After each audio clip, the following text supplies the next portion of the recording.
තව ස්වාධීන මන්ත්‍රීවරු ඉන්නවා. ඒගොල්ලන්ගේ කැමැත්ත අවශ්‍යයි. මොකද අපිත් කැමති මේක රාජ්‍යන්තයකට යනව නම් මොකද ඒ අපේ ප්‍රශ්නත් එක්කම අපිට තර්ජනයක් ඇති වෙයි කියන එකක් අපිට ඇඟීමක් තියෙනවා. ඒක නිසා මේක රාජ්‍යන්තයක් යනව නම් අපි කැමති. ගරු කොමසාරිස්තුමිය මට ආනේ ගරු කොමසාරිස්තුමිය දැන් මේ පසුගියදා පළාත් පාලන ආයතන කීපයකම ඡන්ද පවත්වලා නගරාධිපතිවරු සභාපතිවරු පත් කළා. එතකොට මේ ක්‍රමය ඇයි මේ පළාත් පාලන ආයතන ටික පවත්වන්න කලින් මාර්ග ප්‍රදේශ හදලා ඒක ඉස්තිර කරලා පැවැත්වුවේ නැත්තේ? ඒක අහන්න ඕනේ රාජ්‍ය පරිපාලනයේ මම නෙවෙයි මාර්ග උපදේශය හැදුවේ රාජ්‍ය පරිපාලනයේට අපි විටින් විට මා විසිනුත් සහ සියල්ජීලා අනිත් අය විසිනුත් කියලා තියෙනවා මේ මොකද මාර්ග උපදේශයේ අපිට ඒ කියන්නේ පළාත් පාලන කොමසාරිස්ලට මේ ඒ වැඩේ කරන්න පහසු කරන්න මාර්ග උපදේශය එවුවා. නමුත් පනතත් එක බලද්දි මාර්ග උපදේශයේ පොඩි වෙනස්කම් තිබුණා. ඒක මම හැම විටම රාජ්‍ය පරිපාලන ලේකම්තුමාට දන්වලා තියෙනවා. ඉතින් ලේකම්තුමා මට අන්තිම මොහොතේ දැන්නුවේ පනත අනුව වැඩ කටයුතු කරන්න. පනත තමයි ඕක මාර්ගෝපදේශයක් පමණයි. පනත අනුව කටයුතු කරගෙන යන්න පනතේ වගකීම කාර්යභාරය ඉටු කරන්න පළාත් පාලන කොමසාරිස්. එතකොට මට පනත අනුව තමයි ඒ කාර්යය සිදු කරන්න වෙන්නේ. ඔබතුමිය කියන්නේ මෙතින් පටන් පවත්වන සීලුම පළාත් පාලන ආයතන මේ විදිහට තමයි කරන්නේ. ඒ කියන්නේ මම පළාත් පාලන කොමසාරිස් විදිහට මම කරන්නේ පනත අනුව. මම ඊට අනිත් පළාත් පාලන කොමසාරිස්ට කොහොමද කියන්න දන්නේ නැහැ. මම කරන්නේ පනත අනුව. ඉතින් පනතේ මට තියෙන බලතල අනුව තමයි සහ මේ රාජ්‍ය පරිපාලනය මගින් මාර්ගෝපදේශ සම්බන්ධයෙන් නැවත පැහැදිලි කිරීම අපිට දුන්නා. ඒ අනුව තමයි වැඩ කටයුතු කරන්නේ. අපිට තියෙන ප්‍රශ්නේ මේක වෙලපැන් කරන්න තිබ්බ දෙයක්. ගරු කොමසාරිස්තුමිය ස්වාධීන කණ්ඩායමක් ඇටියට අපේ മന്ത്രിවරු දෙන්නෙක් ඉන්නවා. මගේ ඉල්ලීම් දෙකක් තියෙනවා. ස්වාධීන කණ්ඩායමක අපිත් කැමති වෙනවා රාජස්කන්ධයකට යන්න. ඒ සමගම ගරු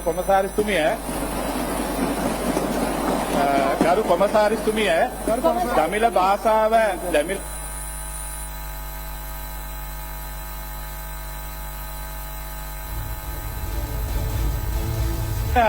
ආරම්භයේ ඉඳලම මම හිතන්නේ ඔබතුමා කියන විභාග දමිළ දන්න മന്ത്രിවරු ඉන්නවා.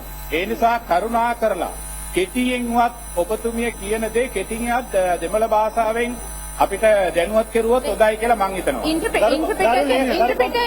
ගරු කොමසාරිස්තුමිය ඉන්ටර්ප්‍රිටර් කෙනෙක් තාල්සින ඔබතුමා මෙන්න. ගරු කොමසාරිස්තුමිය මම එක්සත් ජාතික පක්ෂ නියෝජනය කරන ඇල්ෆ්‍රඩ් සම්පත් මන්ත්‍රීතුමා එක්සත් ජාතික පක්ෂ නියෝජනය කරන ඇල්ෆ්‍රඩ් සම්පත් මන්ත්‍රීතුමා සමග ජන බලවේගයේ ගෙනාවු යෝජනාවට අපිත් පක්ෂයි. මොකද අපි විවෘත ඡන්දයක් තමයි බලාපොරොත්තු වෙන්නේ. අපිට බහුතරය තියෙන. ඒ නිසා අපි ඒක අඳිනවා. යෝජනා කරන්නේ මම උදා පක්ෂ වලට තර්ජනයක් වෙන්න පුළුවන්. අපි අපහසුතාවයටපත් වෙන්න පුළුවන්. ඒ නිසා අපේ රාජ්‍යන්තයක් ලබා දෙන්න කියලා අපි කියන්නේ. කොමසාරිස්තුමිය මම ශ්‍රී ලංකා මුස්ලිම් කොංග්‍රසයේ නියෝජනය කරන්නේ අපේ පක්ෂ 4 දෙනෙක් ඉන්නවා. ඔබතුමිය පනත අනුව ක්‍රියාත්මක කරනවා නම් ක්‍රියාත්මක නමුත් මේ පනතට ඉස්සර අපි කියා සිටින්නේ ඔබතුමිය රාජ්‍යන්තය තියන්න ඒකට ප්‍රශ්නයක් නැහැ. රාජ්‍යන්තය තියන්න ඉස්සර අපි ඉල්ලා සිටින්නේ විවෘත ඡන්දයක් කියලා රාජ්‍යන්තය තියනවද නැද්ද කියලා ඉල්ලන්න.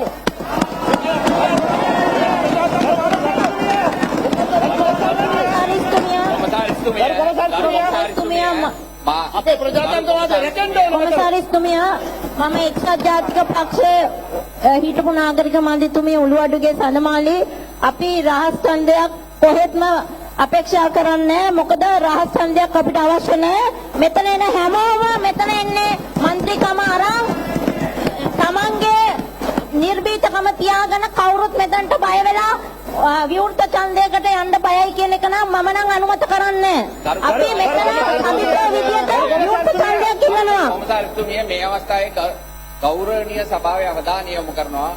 ඔබතුමියටත් මටත් බෑ ව්‍යවස්ථාදායකයේ අරමුණට සහ ව්‍යවස්ථාදායකයේ පනවා ඇති නීතින් වලට පිට යන්න. Direction mean direction. That is not the law. මේක නීතියක් නෙමෙයි. යම් direction එකක් දෙන්නේ යම් කාර්යයන් පහසු කරගන්න ඔබතුමියට. ඒ ඔබතුමියේ ඩිරෙක්ෂන් එක ඔබතුමියේ භාවිත කරලා රටේ ව්‍යවස්ථාදායකයේ අරමුණක් තියෙනවා ව්‍යවස්ථාදායකයේ පනවපු නීතියක් තියෙනවා. නීතිය ප්‍රකාරව ව්‍යවස්ථාදායකයේ අරමුණ අනුව රාශි ඡන්දයක් කියන එක. උදාහරණයකට ආණ්ඩුක්‍රම ව්‍යවස්ථාවේ පැහැදිලිව තියෙනවා. ඡන්දයේ දීම නිදාසය. ගරු කොමසාරිතුමිය නීතිය නවන්න ගරු බෑ. කොමසාරිතුමිය Commissioner, ගරු කොමසාරිතුමිය ඡන්ද වීම සීමාවන්නේ. නීතියට අනුව කටයුතු කරන්න කියලා ඉල්ලීමක්. first of all, I would like to ask you, if it is not the law, please show me what is the law. We have 16 members signed here for open, 60 members signed here for an open vote. These people have, I have tabled it. Your officials have not taken into consideration even. When I asked, that's why I asked in the first place whether your videos are working. So I need to go to court on this. Please take this, and if you are not going to give us an open vote, we are definitely taking legal action. කොමසාරිතුමිය අවස්ථාව දෙන ගරු කොමසාරිතුමිය ඔබතුමිය දැන් පැහැදිලිව සඳහන් කරා මෙතන පනතට අනුව විවෘත ඡන්දයක් පවත්වන්නත් පුළුවන් රාශි ඡන්දයක් පවත්වන්නත් පුළුවන්. නමුත් ඔබතුමිය කියනවා මේ අර ගයිඩ්ලයින් වලට අනුව ඔබතුමියගේ මේකෙන් මේ ගත්තා කියලා මේ කට වචනෙන් කියනවා රාශිය භාවය සුරකින්න ඕනේ කියලා. මේ සභාව එක දිගට එදගෙන ගියොත් මේ රාශිය භාවයක් නැහැ.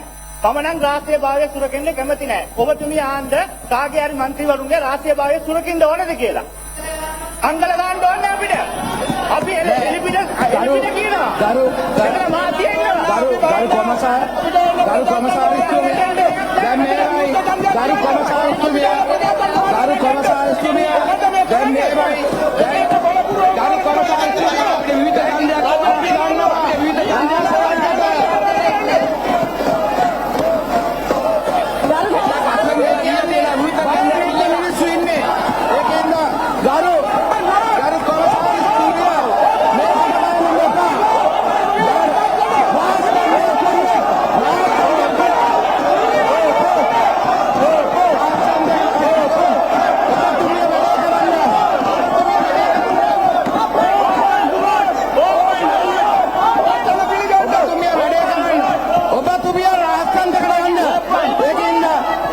ඔබතුමිය නිත්‍යානුකූලව රහස් ඡන්දයකට යන්න බය නැති මිනිස්සු ඕන ඡන්දයකට ඔට්ටු වෙන්න එපැයි. ඒ